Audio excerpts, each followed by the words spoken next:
Ваше Високопреосвещенство, митрополит Крушевски Димир Хисарски, господин Јован, почитуван професоре, протодиакон професор доктор Ратомир Гроздановски, од Православниот Богословски факултет Свети Климент Охридски во Скопје, почитуван диаконе, почитувани сестри монахини, драги браќа и сестри.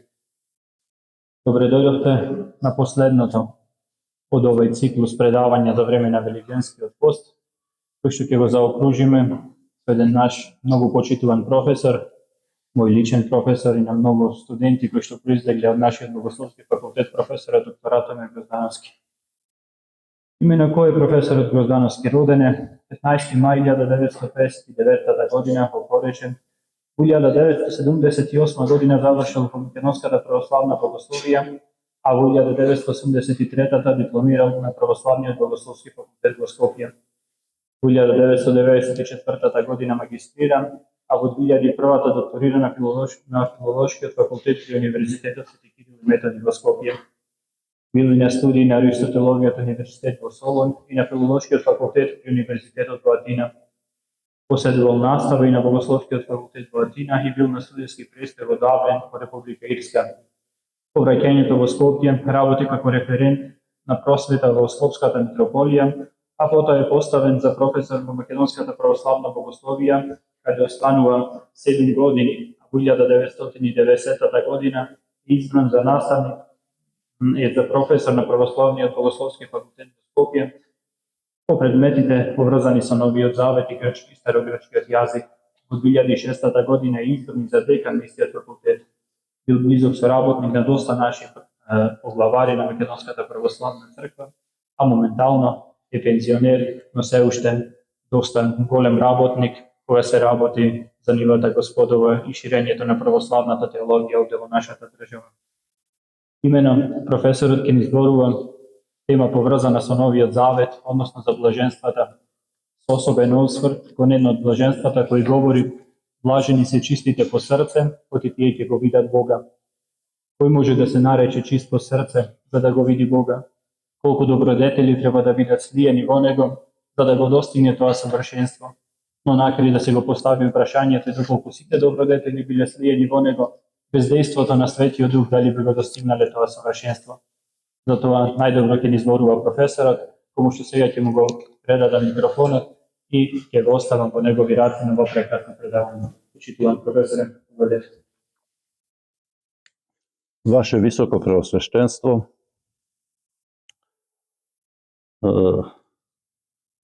Ваше преподобие, честни оче, преподобни монахини, мојот драг пријател со домашната црква, братот Љупчо, мојот учител и можам да го наречам учител на учителите во Македонија за верата православна. Драги мои, особено возлюбениот Благојче, кој што кај мене дипломираше меѓу последните пред да заминам од факултетот на заслужен одмор после 40 години професорска работа. И сите, драги мои возлюбени крушевчани, не сум јас многу пошетен човек и дури до Крушево не сум идел често. Некогаш службено. Дали ме слушате? Благодарам. Повеќе службено кога доаѓала црквата за некои официјални линдени, сум бил тука, а малку го познавам Крушево, но многу го сакам. Крушево е не само споменик на Македонија, туку и тавор за верата православна. И Крушево има и ќе има значајни личности кои оставаат белег во нашиот народ, во нашата земја и во нашата црква, а уште поважно, кои оставаат белег во Царството Небесно. Многу се радувам што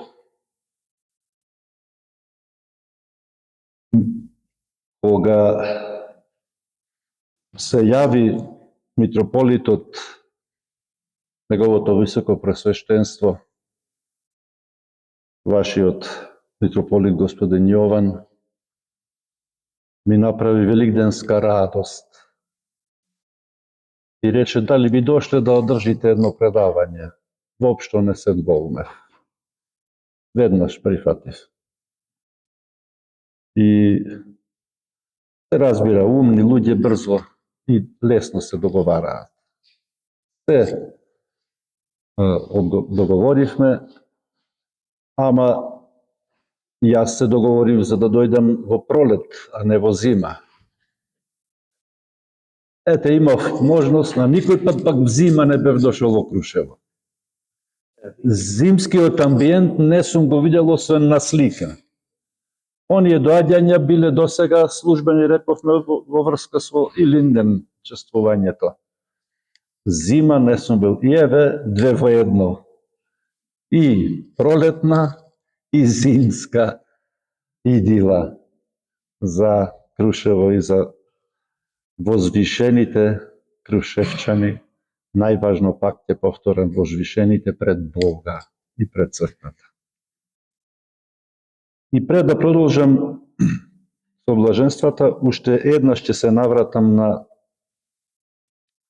мојот многу драг учител Љупчо.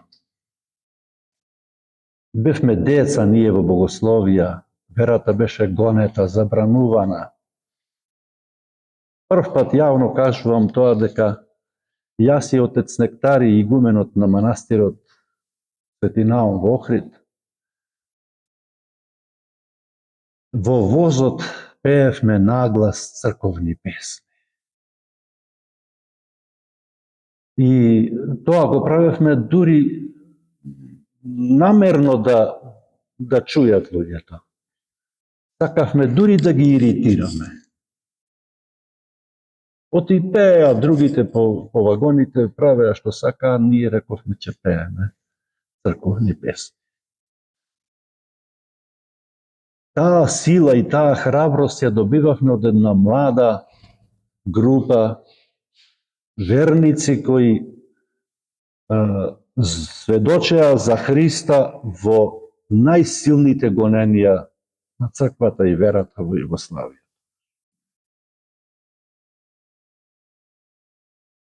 Меѓу нив, односно првиот меѓу нив беше Љупчо. И сега лично пак, директно, за да не го одолжиме предавањето,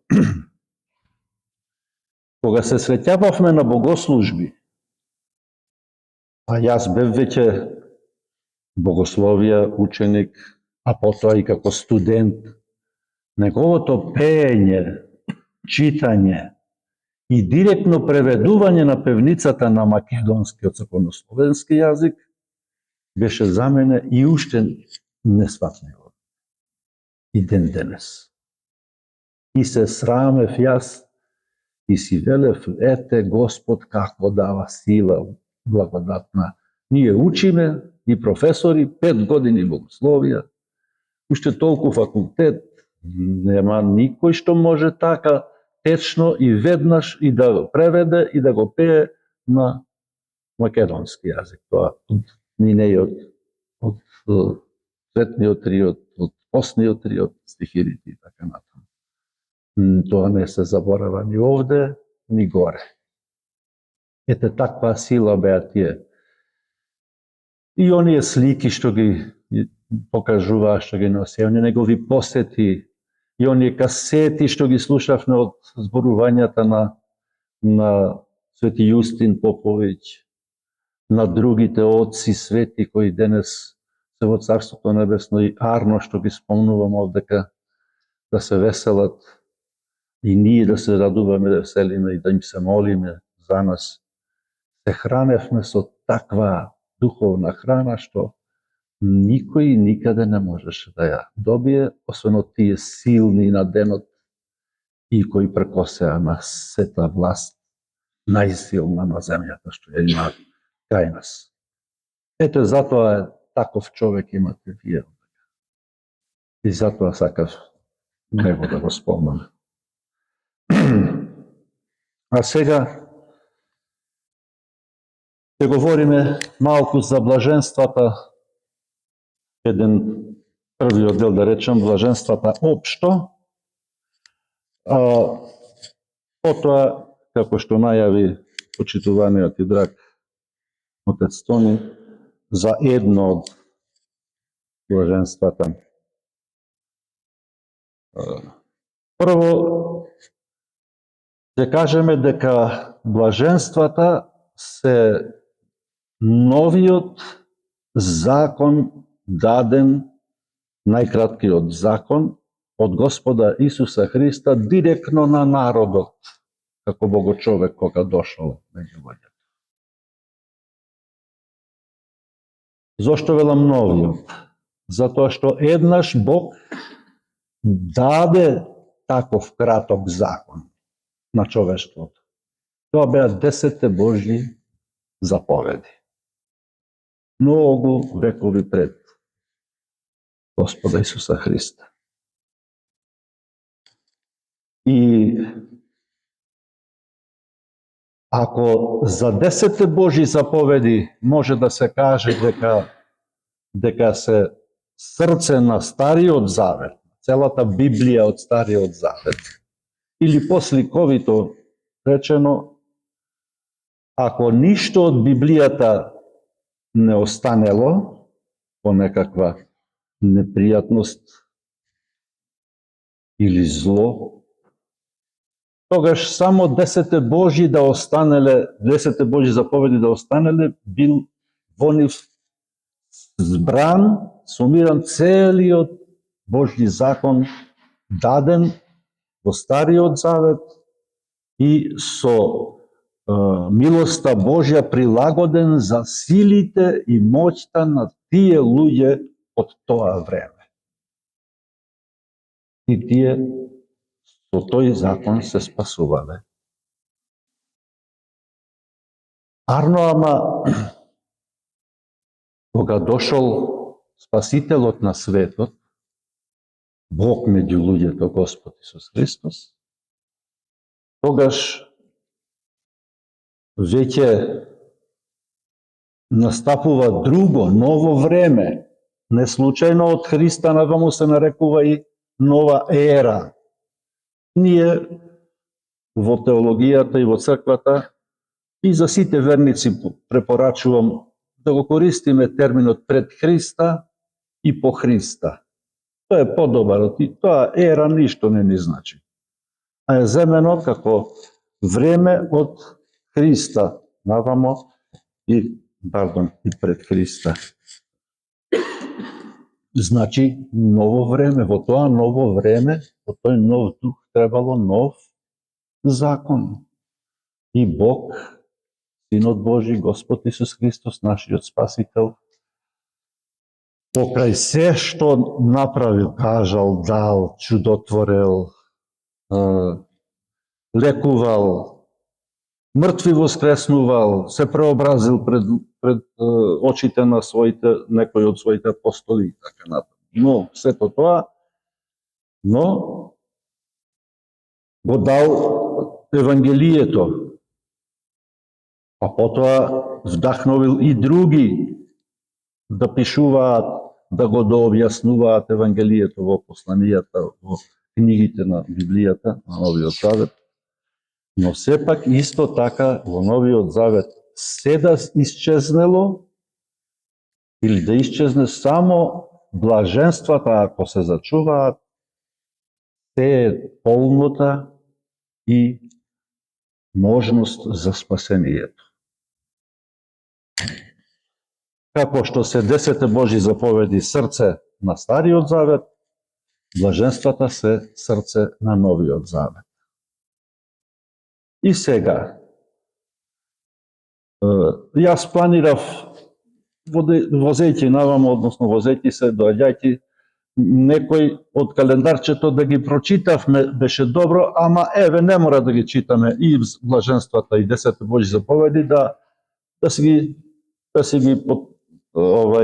се подсетиме и во умот на нив, па ќе кажам прво ќе направиме една паралела меѓу 10 Божји заповеди и блаженствата. Најпростата прво забелешка, таму се 10, а овдека се 9 блаженства. Зошто немаше повеќе за да бидат 10, Господ да даде 10, туку помалку ни даде отколку на оние од Стариот Завет? Не, туку таа полнота ја завршува со 9, со бројот 9, кој што е совршенство во неговото значење како свет број во нумерологијата за броевите, но таму нема да навлегуваме.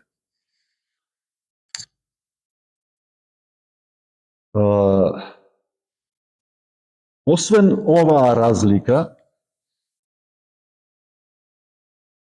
ќе направиме слика кога, кому и како се дадени 10 Божји заповеди, а кога, како и кому се дадени блаженствата. 10 Божји заповеди се на гората Синај. Тоа е во арапската пустина. Тогаш евреите биле на пат кон ветената земја со Мојсей, 40 години талкале, знаете. И тоа попатно да го спомнам, кој знае дали ќе има некогаш можност да се нагласи така, да го запамтите лесно и брзо. Зошто толку талкале? Нели Бог ги водел и Бог не знаеше да им покаже точно низ една пустина која што може да се помине за неколку денови, да толкаат 40 години? Или тие беа толку неуки? Не. Тоа беше Божјата промисла да изумрат оние од тој еврејски род што живеа и се воспитуваа и се изградија како личности што умуваа, што веруваа, што се правдаа во животот како идолопоклонците во Египет. Новиот род на избраниот народ да влезе во новата ветена земја, оти таму ќе дојде и ново, нели, ќе дојде најголемата новост во човештвото, Синот Божји, Спасителот на светот. Во таа Синајска пустина Мојсей се издвоил од народот, а горе тмурно, грмотевици, молњи, пискотници од труби.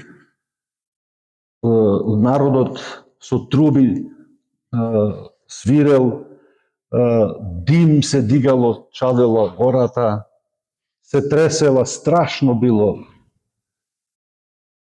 Во таков амбиент страшен се добиени 10 Божји заповеди, кога Божјиот прст ги запишал на камени плочи, на двете камени плочи, на едната 4, а на другата 6. Зошто на две плочи и зошто вамо неизедначено помалку и повеќе? Затоа што оние првите 4 се однесуваат на човечкиот живот, вера и живење, правилно живење во однос на Бога, човекот кон Бога, а другите на човекот кон човекот. Ако ја гледаме мерката, на Бога му е потешко нас да не научи како да се однесуваме како луѓе меѓу луѓето, толку кон него. Повеќе му треба заповеди за да станеме луѓе меѓу себе. И сето тоа било во еден страх од смртта.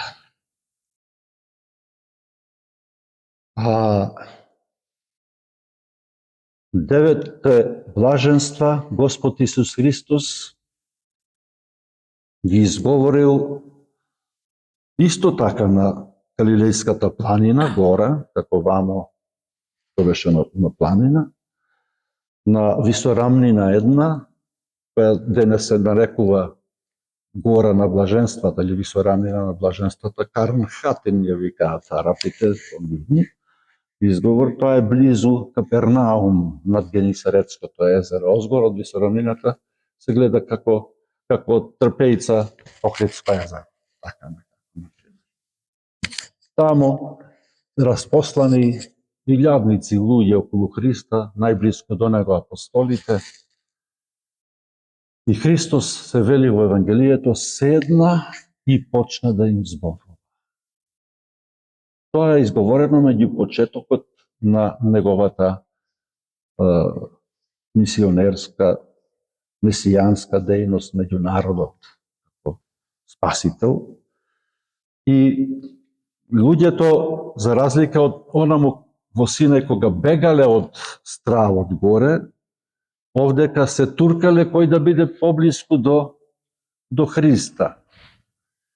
Тамо, рековме, било со грмотевици, молњи, татнежи, пискотници и така натаму, а овдека тоа било напролет. Се вели библистите кои го проучуваат сето тоа поради споредување на станите, доаѓа до вистината дека е тоа во мај месец. А Галилеја има убава природа, слична како и на Македонија, дури и тие падини се такви убави, и мириси од цвеќиња, убавина, ароматично, амбиент, благоухание. И тогаш лично, директно ги изговорил пред народот во еден таков убав, благодатен амбиент Христос, деветте блаженства. И некои велат во текот на историјата што се занимавале со блаженствата, има посебна наука, се нарекува макариологија, макари се вика на грчки блаженства, и макариологијата, науката за блаженствата вели дека во текот на времето имало време кога сметале дека не се 9 блаженства, туку дека се 8 блаженства. Затоа што првото и 8-то од блаженствата велат нивно е царството небесно. Наградата, односно ветувањето е царството небесно. Тогаш тоа би било едно блаженство.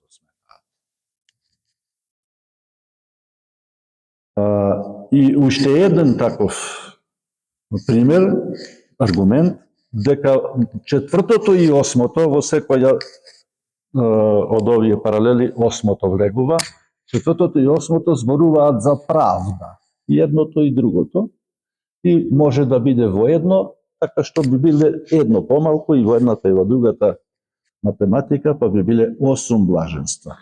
Има мислење, дури имало, дека можеле да бидат и 7 блаженства, затоа што последните 3 можат да бидат заедно, и некои така ги пишувале во текот на историјата на христијанството. И тогаш би биле 7, па додавајќи дека тоа е исто убав број во нумерологијата, совршен број на совршенството, на 7 свети тајни, 7 блаженства. Но воопшто православната теологија и христијанската цела теологија, што и пред поделбата на христијанската теологија, источна и западна, и до ден денес останува единствено и заедничко мислењето дека блаженствата се 9, а тоа е востановено според едноставна логика дека 9 пати се повторува блажени се. Зборот блажени се повторува 9 пати. Секој од тие е блаженство и 9 блаженства. Така се добива бројот 9 од блаженствата. Дали блаженствата се замена за 10 Божи заповеди? Не, рековме, туку се нивно усовршување и дополнување. А разликата во едните и другите може да се забележи и во тоа што пред малку били најавив, дека за тој народ така Бог морал да нареди.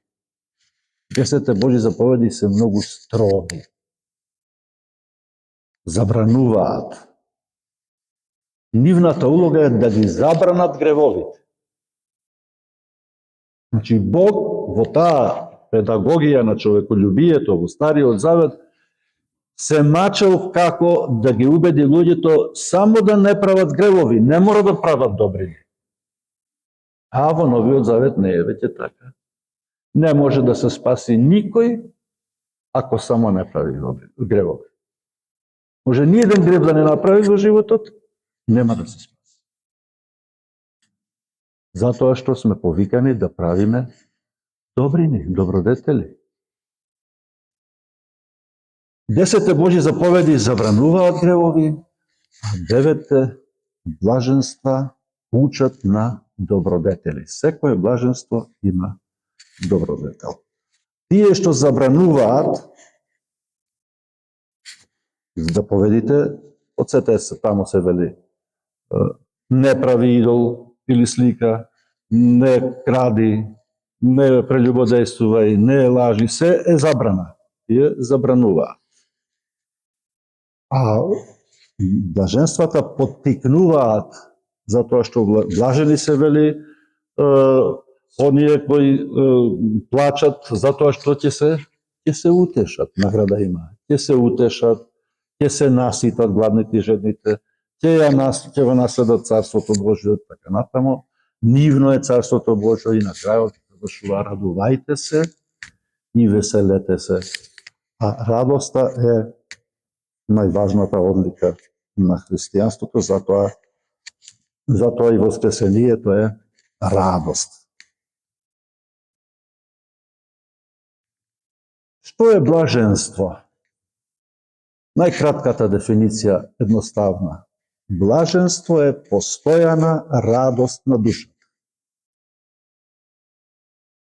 Внимавајте, не само радост на душата, постојана радост на душата. Ќе речете, па не може човек постојано да има радост на душа. Да, па не може, и јас така велам, и дури и светиите така велат, но се труделе тоа да биде колку може повеќе од животот, повеќе. Денес, утре повеќе, задутре повеќе и така натаму. И од секого не се бара исто. Брат ми Станислав, Бог да го прости, ми велеше: јас не можам, брате, да се молам на Давид и на Соломон, кој ќе влезам на дверите, кој ќе ги видам, едниот му ја зел жената на својот војвода, а другиот 600 жени и светители тие. Не. Псалм беше во Бревеница, на певница, потоа почина на Велик ден. Од служба, дома и почина. Блажена смрт. Но на тоа ми одговори професорот Трајан Митрески, уште во Богословија. Рече: тие биле најдобрите. Замислете какви биле другите. Господо тоа што тогаш било и живеело како идолопоклоници, како антибожци, како убийци на секогаш и се и така натаму, овие биле најдобрите. Од тој материјал толку се сошило. Тоа било. И не се барало тоа како што се бара од Христа за блаженството. Затоа блаженството е постојана радост на душата. Вторувам или потретувам. Кратка, убава, сладка дефиниција. Постојана радост на душата. Да се трудиме душата да не биде што повеќе радосна. И тоа со тие блаженства. Филозофите, мудреците, па и во теологијата, некои низ историјата и сега има, кои мислат дека блаженство е исто што и среќа, па го користат и терминот среќа. Не. Сосема друго значење. И јас ве молам, не користете го терминот среќа, дури воопшто ако можете. Јас така правам. Тоа пак беше од мојот учител Бошковски. Говори се, света душа исто. Тој велеше, имаме ние многу убави зборови други. Зошто среќна нова година да му речеме, не можеме да му речеме благословена нова година. Честит празникот некаде, за среќен Божи, како среќен. Среќа е за волутарија, за среќки. Ама што се прави? Не е среќа, што среќа, како среќа? Треба да го заработиме тоа, не да почекаме за среќа. Благословено да е, се родило, се венчало, се направило, не со среќа, туку нека е честито, нека е благословено. Во други пригоди, блажено нека е, блаженството. Блаженство. Значи, блаженството не е среќа, блаженството е радост. Постојана радост на душата. Среќата е минлива. Луѓето од овој свет, среќата ја наоѓаат во различни нешта. Во богатство, во здравје, во пари, во памет некој, во образува дека многу, тој ќе постигне многу паметен. Но тоа не е блаженството. Блаженството е јасно тамо што се бара од нив. И тоа не е можна среќа. Да не се надева никој на таква среќа, бидејќи среќата е минлива, среќата е лажна, среќата е рамка без слика. Нема ништо во неа. Здравиот може лесно да се разболе. Богатиот брзо може да осиромаши. Убавиот да огрди или убавата да постане неубава. И умниот да збудали. Многу примери има такви. Затоа не барајте среќа, туку барајте го блаженството како што Христос бара, оти во се од овој свет и друго е исто како со примерот и во најубавото јаболко црв има.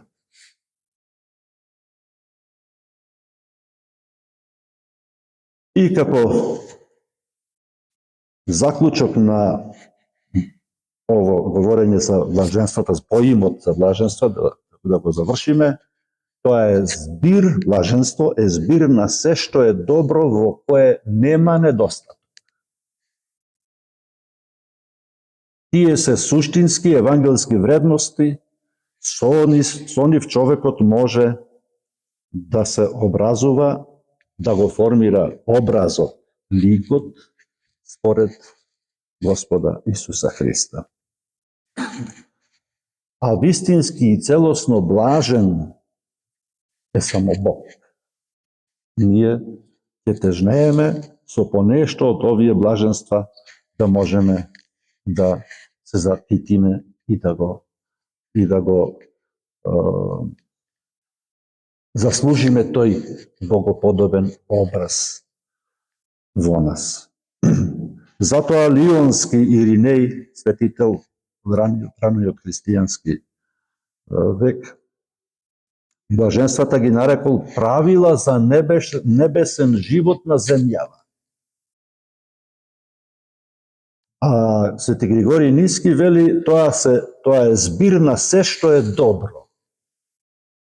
Значи повеќе добро да не очекуваме и да не бараме, доволно е тоа за нас. Нашата вера, света православна, не е вера на умот, туку вера на срцето. И затоа најважно е да ги чувствуваме, да ги заработуваме, да се усогласуваме со блаженствата, бидејќи тоа што нам изгледа неможно, многумина го постигнале меѓу светиите, меѓу мачениците, меѓу обичните луѓе во светот и меѓу оние кои и не се меѓу светиите. Како за јунаците што има знајни и незнајни, и за светиите има знајни и незнајни. Од овие блаженства Господ Исус Христос во таа пролетна мајска убавина на гората на блаженствата во Галилеја над Генисаретското езеро сплел убав венец, златен венец, и тие се како езера кои течат едно во друго. Плитвичките езера, мислам дека беа такви, се прелеваат едно во друго. Да речеме, блаженството, првото, кое бара беден по дух да биде секој од нас, тоа не значи да си со умот беден, туку да бидеш смирен. Значи смирениот, се бара смирение во првото, тоа е почеток на блаженството. А потоа следи оние што плачат, смирениот и плаче. Инаку горделивиот не плаче, тој сече. Па потоа доаѓа, од таму ќе дојде и кротоста, затоа што е смирен, ќе плаче, ќе биде кроток, ќе сака правдата, следното блаженство така претечува, ќе биде милостив, ќе биде чист по срце, миротворец и ќе се радува на крајот на блаженството што го постигнал преку овие земно-небесни скалила. Јас напишав во 2007 година една мала книга со наслов за блаженствата. И токму тоа го ставив како наслов блаженствата земно-небесни скалила. Од земјата кон небото, а кој што оди по овие скали се искачува до небесната височина на радоста и рајот. Тие се столб на моралноста, срцевина на Евангелието, јадро на Новиот Завет, Евангелие во Евангелието, она што веќе реков, ако ништо не остане по некоја несреќа од Евангелието и од Новиот Завет и од учењето на Господа Исуса Христа, само овие 9 блаженства се доволно за да се спасиме. Евангелието Христос не го започнал со забрани, како 10 Божи заповеди во Стариот Завет. Светите оци велат на прашањето е зошто не го започнал така, можел така, тие зар се опаметија, тие што беа од Стариот Завет, па тој сега не им забранува ништо. Не, туку има и една друга, многу важна евангелска работа која ни ја оставил во Евангелието Господ Исус Христос со неговата средба со богатиот младич. така е именуван тој во Евангелието, млад човек кој што бил богат, кој што дошол кај Христа и му рекол: Господи, што треба да направам за да се спасам? И Христос почнал да му ги набројува 10 Божји заповеди. И тој бил евреин и тој преку нив сакал да го придобие, младиот човек. А тој не чекал, само што завршил му вели: сето тоа јас сум го исполнил. Што треба уште? За да се спаси. Значи тој ги исполнил тие правила, пошто тие забрануваат, тој тоа не го правил. И тогаш Христос му рекол: добро, тогаш оди, продај го имотот, се што имаш, и дојди врви по мене. Тој се свртел и заминал и стои понатаму евангелскиот текст и си отиде нажален, бидејќи имаше многу голем имот.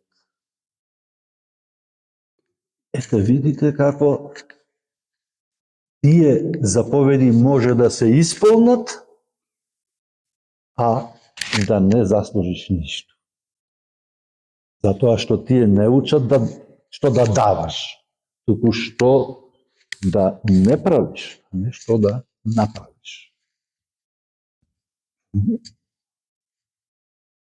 Ако го започнал и Христос така Евангелието, тогаш не ќе можел да ја вети радоста, што ја ветил со блаженствата, и не ќе можел да се спаси новозаветниот човек преку подвизите на блаженствата. Блаженствата уште треба да ги разбереме како моделирање на нашиот живот, во секојдневниот живот. Да се сетиме кога нешто ќе ни дојде како проблем, како мака, да го провериме со блаженство. Дали е така тоа, дали е добро. Речеме,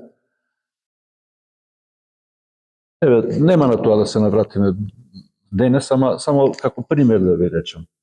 Таму вели: блажени се оние што плачат, оти ќе се утешат. Не секој плач кој е блажен. Не секој плачење е блажено. Ако снаата се надлути на свекрвата и отрча во спална, се легне на крајотот и плаче, полнејќи по неа и удирајќи по перницата, тоа не е блаженство. Блажени се оние што плачат за своите гревови, за својата состојба што е лоша. Зошто не постапиле правилно, зошто не го постигнале тоа, зошто не му помогнале на другиот, зошто не му дале, зошто не му советувале, не треба ништо да му дадеш некогаш некому. Доста е само да застанеш, да не падне од автобусот, да слезе како човек.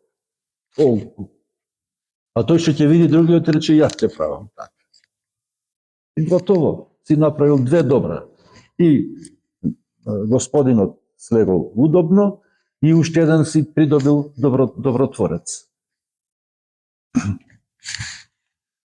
Така треба и со таква посветеност да се разберат и да се практикуваат блаженствата. Тие, рековме веќе, се меѓусебно се поврзани, се дводелни. Првиот дел кажува што треба да правиме, а вториот таква е наградата, и секое блаженство е еден подвиг или секое блаженство е една добродетел. Кога велиме што се тогаш тие термини, само да ги објасниме: подвиг и добродетел. Подвиг е движење кон доброто. Подвиг. Се движиш кон доброто, но не само да патуваш, туку да се потрудиш, да се испотиш, да се измачиш, да го постигнеш тоа добро. Не само да речеш: па е добро, сите одат црква и јас одам, ќе се чудам што прават таму. Не ќе појдеш, ама да направиш нешто таму, Кога почувствуваш Божјото присуство, доброволно извршување. А добродетелите, најважни се трите основни: верата, надежта и љубовта, а потоа и сите други кои значат, нели,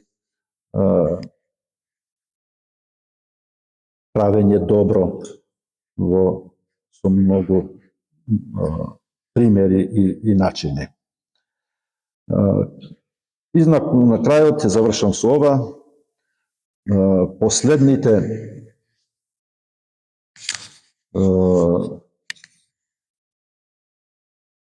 односно блаженствата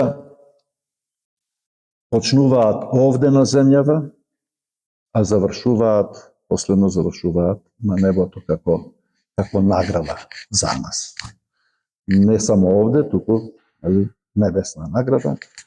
И изразот блаженство, рековме дека треба да се користи тој, не среќа, туку блаженство.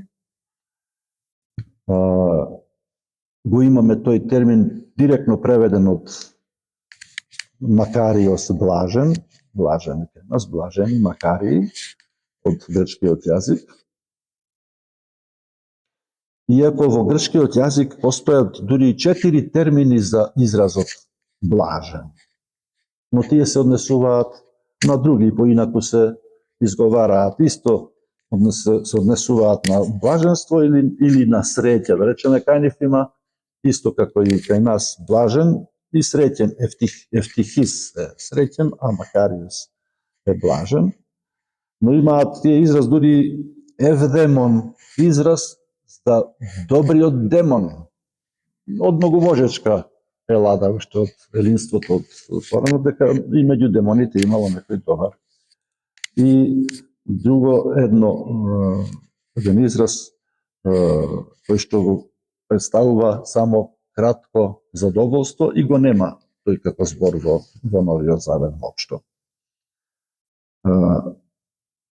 Со ова би го завршиле овој дел воопшто за блаженствата, тогаш малку пократко ќе биде, за да не помине времето повеќе од предвиденото, за изборот за блажен. Блажени се чистите по срцето и тие ќе го видат Бога.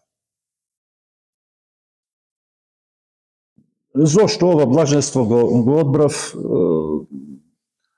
Мислам дека тоа е 6-то поред во блаженствата. Ми личеше некако како централно од 9-те, меѓутоа е во втората половина повеќе, нели?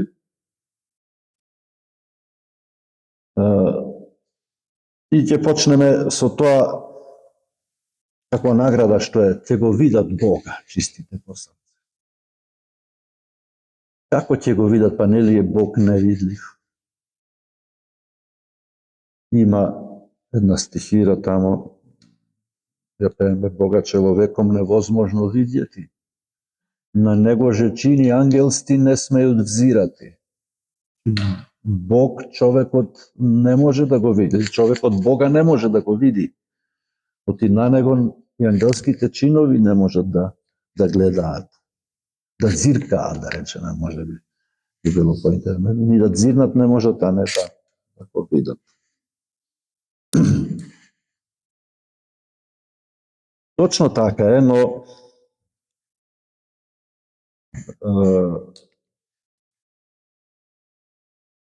имало примери, ние ќе ги посочиме и ќе видиме дека е можно и тоа.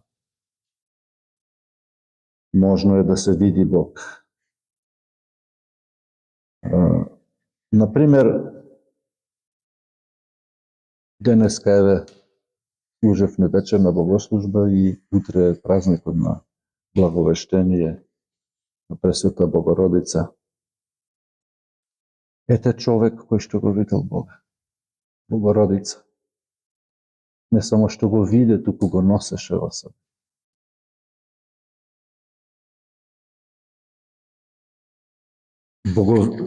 Боговидци имало во христијанството и други, дури и богоносци, Дури такви епитети имаме меѓу светиите.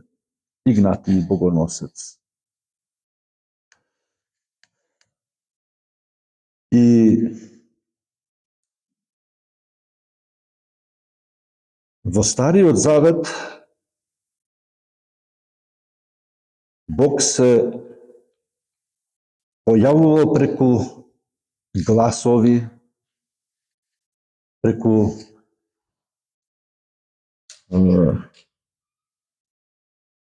грмотевици, преку запишувањето во камените плочи 10 Божји заповеди, но никој не можел да погледне кон небото во тоа време. Но сепак и уште во Стариот Завет се вели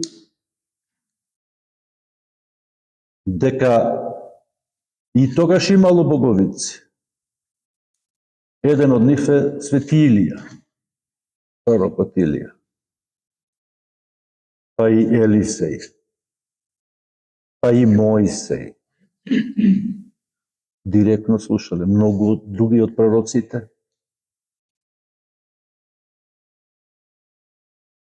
Но тоа гледање не е гледањето како што се вели овдека, блажени се чистите по срце, оти тие ќе го видат Бога. Затоа што откако Господ Исус Христос дојде на земјава како Богочовек, Бог во човечко тело, веќе Бог стана видлив за нас. И затоа блаженството вели дека чистите по срце можат да го видат Бога.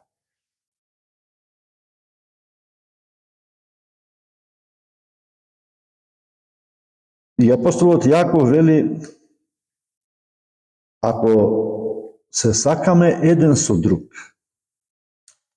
Бог пребива во нас, исто како што во Богородица, исто како што во светиите.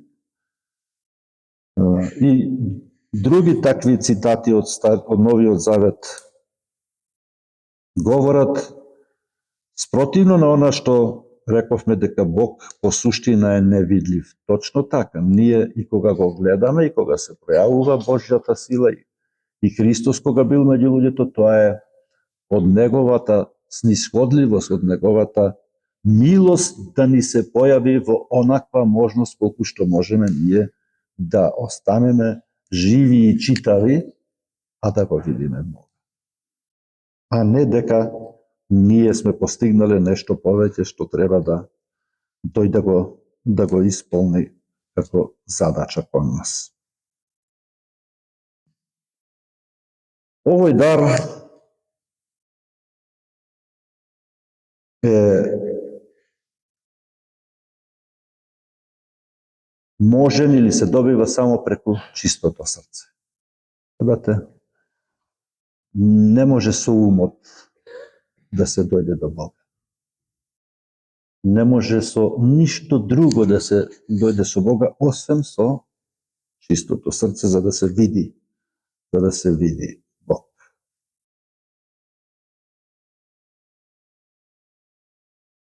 А за да речеш дека си го видел Бога или го гледаш Бога, тогаш треба да го носиш Бога во себе.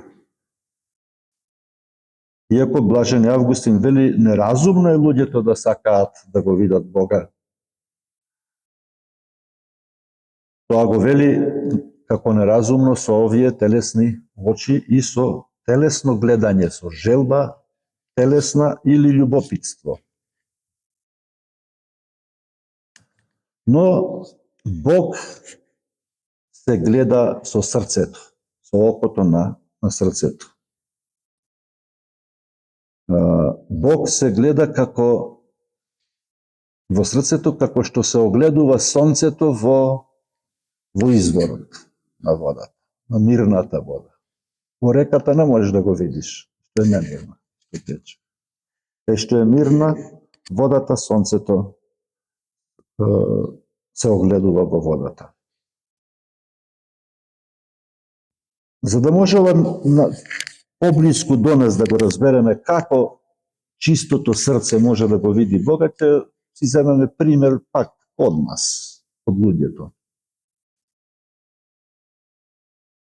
Најдобар пример и на сите познат би ни бил примерот на мајката која го очекува детето да биде мајка, која е во незината утроба, како и Богородица. Нема мајка која не си го видела детето пред да се роди. Сега се гледа и на компјутер таму, нели, ама не, таа не го гледа така. Таа го гледа со неговите очиња, со неговиот лик, со неговата топлина, со неговата убавина, со неговата милост. Срцето му го чувствува, тоа тамо кога го слушаат, не сум бил јас на тоа, ама слушам по телевизија кој ќе покажуваат некаде тоа како страшно чука, тоа ти е страв да слушаш тоа што е од тамо, од компјутерот. А таа го чувствува тој убав пулс, таа милост, таа убавина, таа се му гледа, се знае за него. Знае и косата какво ќе му биде чешлана. Ако тоа уште и малку само косичка ќе има, некои имаат и повеќе кога се раѓа. Гледате како може да се види невидливото? Ете така и Бога ние можеме да. Ако си го носиме во срцата, а срцето е утробата. Срцето е се наше, нашата цела внатрешност. Пак се враќам, мајката не го носи бебето во стомакот, кај јадењето. Од срцето е. Тоа е под срцето нејзино. И така е, и така формата, тоа кога клоца нозете му се ти стомакот, главата таму. И тоа е таа убавина, тоа гледање на она што го сакаш. Значи, основниот услов е не нашите слаби очи, затоа што со нив ние не можеме да го видиме Бога, туку нашите духовни очи на љубовта и срцето, срдечните очи можат да го видат Бога. Ете, тоа го бара Бог во нашето блаженство, шестото блаженство. Бара од нас една просто срдечност, гледање во нас, внатре, во нашата внатре, и од тука гледање во Бога и примање на Божиот лик во нас. Тогаш се отцртуваме ние, се уподобуваме на Бога.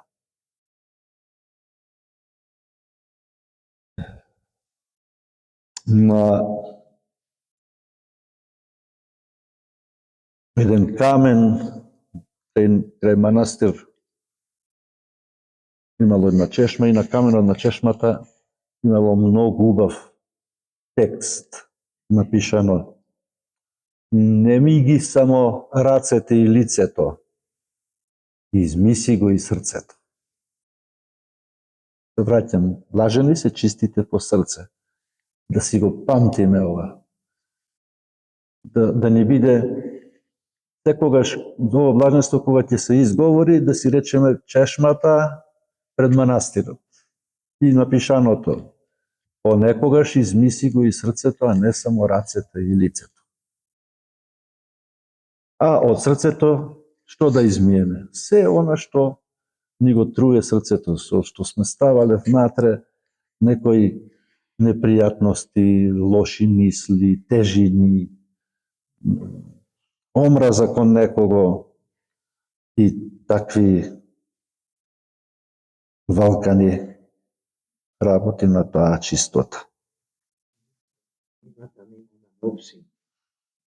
Не. Не.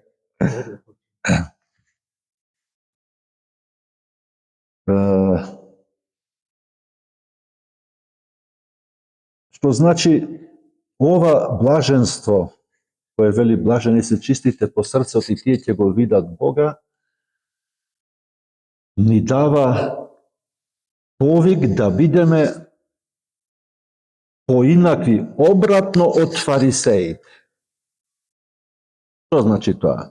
Тие го видоа Бога, а не го видоа. Пред нив беше и не го видоа. И потоа, онака како што евангелистот Матеј ги запишал тамо, варосани гробови, вакви, такви, сите гревови што им ги направил, на другите не им давате да влезат, ниту вие влегувате, се да не го читаме, да не го бараме текстот, така, само да се подсетиме. Ние треба да бидеме, ова блаженство не повикува да бидеме обратно. И кога немаме можност да го видиме Бога, како тие што имале можноста, ние да го видиме, а ќе го видиме само ако правиме поинаку од нив. Многу полесно отколку многу да објаснуваме како да бидеме со можност.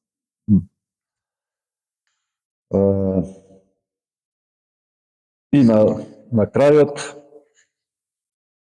Свети Тихон Задонски вели: срцето е живеалиште на Бога, човечкото срце. Тоа е сад полн што не прима ако е полн. И оваа логика се памтете. Секој сад, ако е полн, не прима ништо. Што и да има. Вода, ако е вода, и да му тураш друго, нема да прима. Значи, треба да го истуриш, па да го наполниш, да е празен.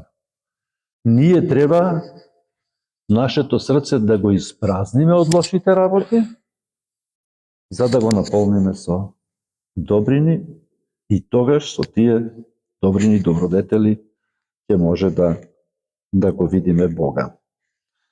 Во 50-тиот псалм се вели: помилуј ја Боже, по велица милости Твоих и помножи штедо Твоих очистим ја. Чисто срце созижди во мне, Божи дух, право обнови утробе мој. Нема служба во која не се чита ова. Да се сетиме тогаш на нашето срце и на ова блаженство. А во Царството Божјо треба да влеземе преку исполнување на барем овие 9 Божји заповеди, ако не друго. И ако го сместиме Бога во срцето, тогаш сликата, иконата на нашата личност ќе биде обожена. Дај Боже да бидеме икона Божја, обожени и спасени со чисти срца и да го видиме Бога. Тој што ќе успее дотаму, тој нема да посакува да го види Бога љубопитно, туку да го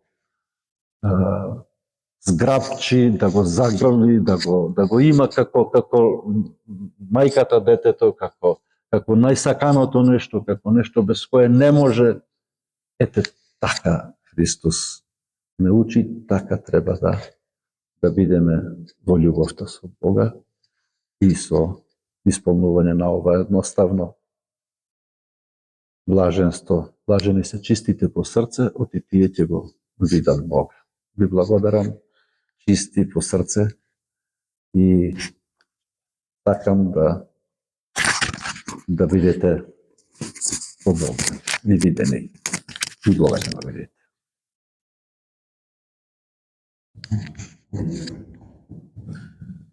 Благодариме, професоре, за ова убаво вековно предавање, што се надевам дека ќе води плод на нашите души, нашата вера.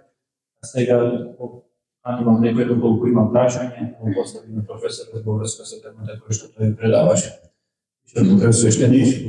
Јас ја користам приликата да му се благодарам на проф. Ѓакон Таратовиде Гроздановски, доктор по теологија, секако за прекрасното предавање, што не го одржам.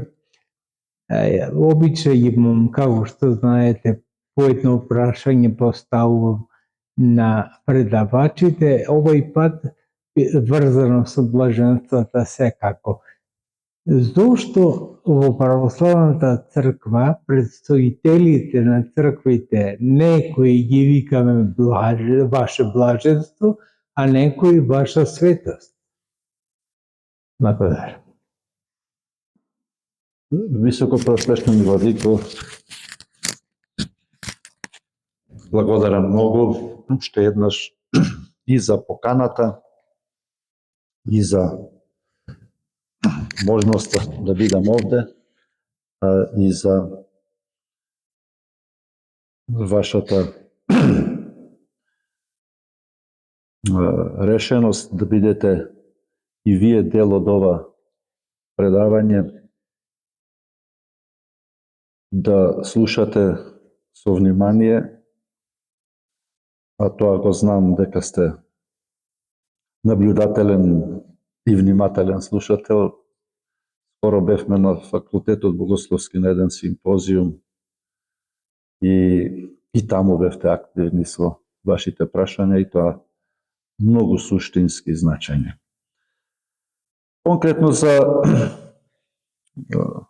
формулацијата на титулирањето, тоа е титула на достоинствениците во црквата, колку што јас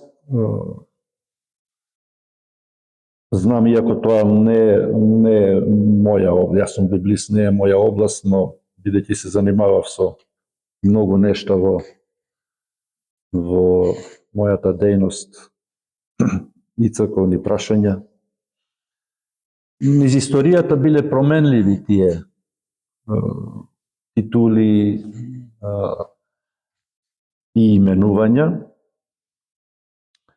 а и сега дури има и разлики во слободата на православието, разлики во православните земји и денес,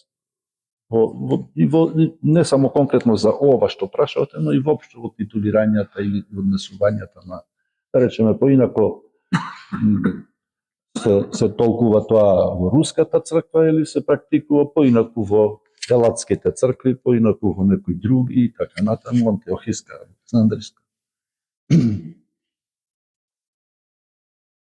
Но едното и другото се раст во историјата на црквата.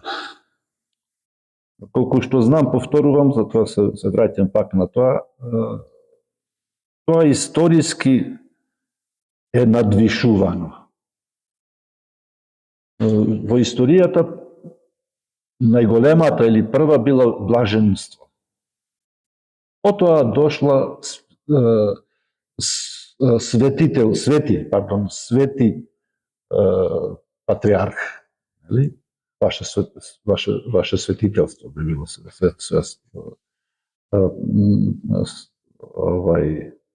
ваша светост. Ваша светост. И сега тоа како да било малку, а и денес е така. У грчката црква не е веќе агиотате најголемата, туку е панагиотата. Тоа не е доволно да биде свет патриарх, не блажени, туку свет, светейши, нели? Туку треба да биде и се свет. Тоа се човечки слабости, да ги речам најблаго.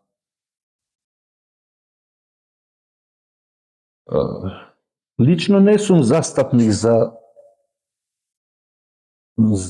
одржување на такви присвојување на овоземски титули и значења на нешто кое во црквата барем не би требало да биде толку многу нагласено. Тоа ни го роди византискиот живот на времето, кога царот византиски и патриархот биле на рамниште некое, па често пати се случувало во историјата и царот да му ја посака да му ја земе функцијата и тронот, па дури и животот на патриархот, историски тоа познато, а и патриархот исто и на царот, преку своји луѓе и така натаму, да си ги испомешале работите и премногу овосветски бележија. Тоа се овосветски бележија. И сето тоа не и придонесува на црквата. Тука се гледа човечката суета, се гледа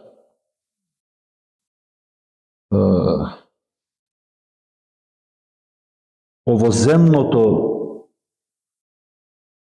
достоинство на оној кој што треба да покаже дека нему ова царство, нему е неговото царство.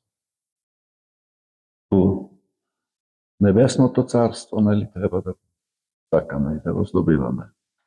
А не овдека да добиваме надцарска титула, надземна, над сите земни можни титули и така натаму.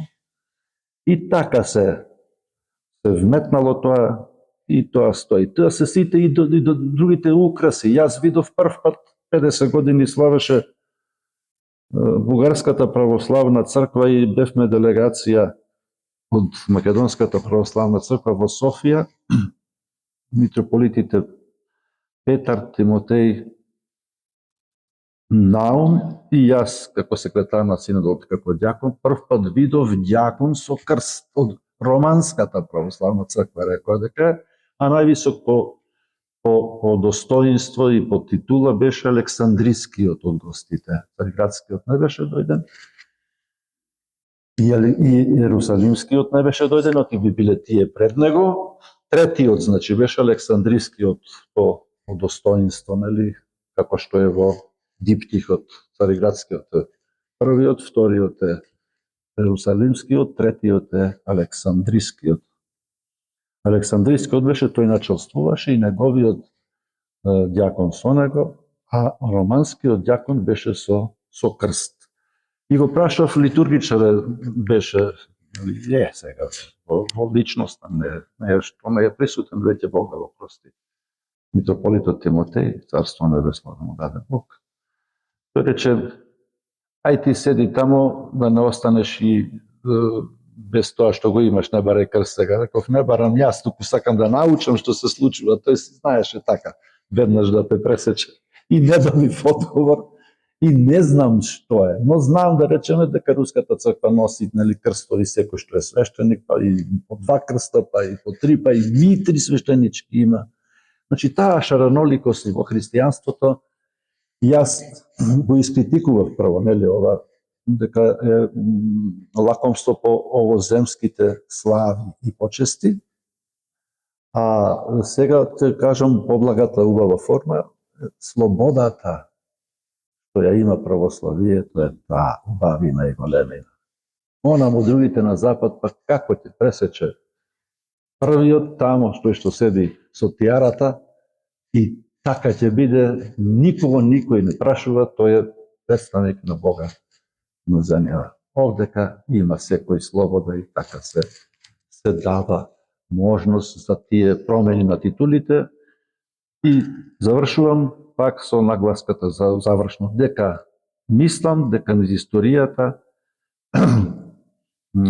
биле најголемите титули до блаженејши, а потоа доаѓа до свјатејши и до сесвјатејши сега, кои што веќе ги користат на наши православни поглавари. Тоа ние не можеме да го смениме, но можеме да бидеме умерени и да бараме повеќе слава во Царството Божјо, колку во Царството земно.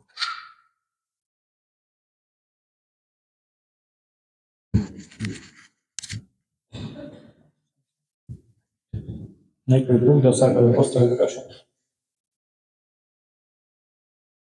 Доколку нема други прашања, од името на нашиот митрополит, Крушевски мирхисарски господин Јован, на нашата Света Митрополија Крушевски мирхисарска, да благодарам на сите предавачи кои што учествуваа во овие великопостни денови, кои што придонесоа за наше усовршување во верата во Христа Господа.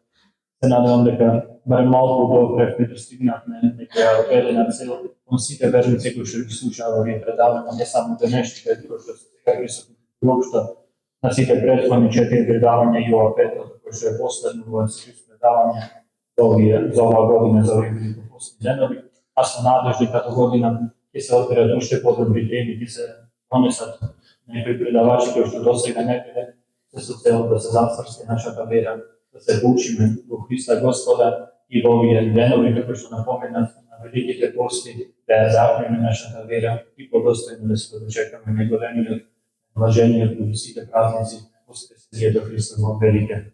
Благодарам на сите за вашето присуство.